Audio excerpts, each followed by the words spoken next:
Hello friends, welcome back to our channel.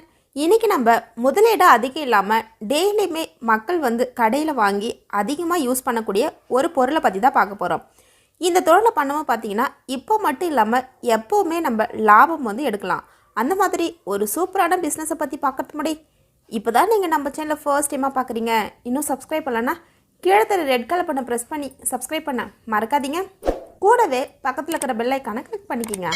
அப்போ தான் நாங்கள் ஷேர் பண்ணுற எல்லா வீடியோ உங்களுக்கு மிஸ் பண்ணாமல் உடனுக்குடன் நோட்டிஃபிகேஷனாக வரும். இப்போ நம்ம பெருங்காயத்தூள் பவுடர் எப்படி வீட்டிலருந்தே ரெடி பண்ணி பேக் பண்ணி சேல்ஸ் பண்ணலான்ட்டு பார்க்கலாம். பெருங்காயத்தூள் அதிக அளவில் யூஸ் பண்ணுறாங்கன்னு எல்லாருக்குமே தெரியும். எப்போவுமே மார்க்கெட்டில் இந்த பொருளுக்கு அழிவே இல்லை.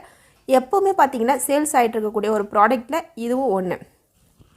இப்போ இந்த பிஸ்னஸை பண்ணுறோன்னா என்னென்ன ரா மெட்டீரியல் வேணும், எப்படி இந்த பிஸ்னஸ் பண்ணலான்ட்டு ஃபுல் டீட்டில் பார்க்கலாம். இந்த ப்ராடக்ட் ஃபுட் ப்ராடக்ட், அதனால் FSSAI லைசன்ஸ் எடுக்கணும். இப்போ பெருங்காயத்தூள் ரெடி பண்ண என்னென்ன ரா மெட்டீரியல் ஆட் பண்ணணுன்ட்டு பார்க்கலாம். அரபிக் கம் பவுடர், அப்புறம் காப்லி கோதுமை மாவு, இந்த ரா மெட்டீரியல் தேவைப்படுது. எந்த அளவுக்கு ஆட் பண்ணணுன்னு பார்க்கலாம். அரபிக் கம் பவுடர் 2.5 கிலோ எடுக்கணும்.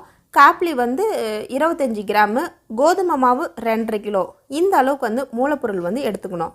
எப்படி ரெடி பண்ணலான்ட்டு பார்க்கலாம். ஒரு பெரிய அளவில் பாத்திரம் எடுத்துக்கணும். அதுக்கப்புறம் அரபிக் கம் பவுடர், கோதுமை மாவு ரெண்டுத்தையும் கொட்டி நல்லா கலக்கணும்.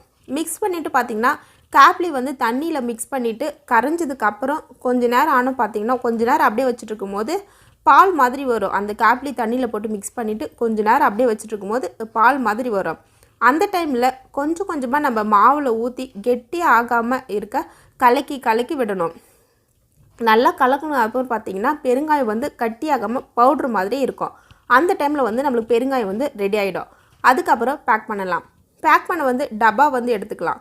இந்த தொழில் ஆரம்பிக்கிறேன்னா ஒரு 3000 முதலீடு இருந்தாலே போதும். ஸ்டார்டிங்கில் பேக் பண்ணும்போது 50 கிராமு 20 கிராமு இந்த அளவில் பேக் பண்ணலாம். 50 கிராம் பவுட்ரு மார்க்கெட்டில் எவ்வளோக்கு சேல்ஸ் பண்ணாங்கன்னா 70 ரூபாய்க்கு சேல்ஸ் பண்ணுறாங்க.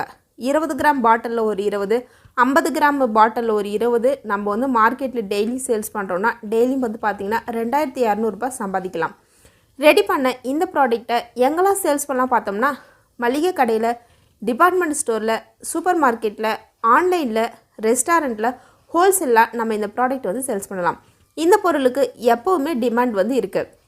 நம்ம பார்த்திங்கன்னா வீட்டிலருந்தே எளிமையாக இந்த பொருளை தயார் செய்து பார்த்திங்கன்னா மார்க்கெட்டில் விற்பனை செய்யும்போது கை நிறைய சம்பாதிக்கலாம். ஸோ இந்த வீடியோ பிடிச்சிருந்தால் லைக் பண்ணுங்கள், உங்கள் ஃப்ரெண்ட்ஸ் அண்ட் ஃபேமிலி சர்க்கிளில் ஷேர் பண்ணுங்கள்.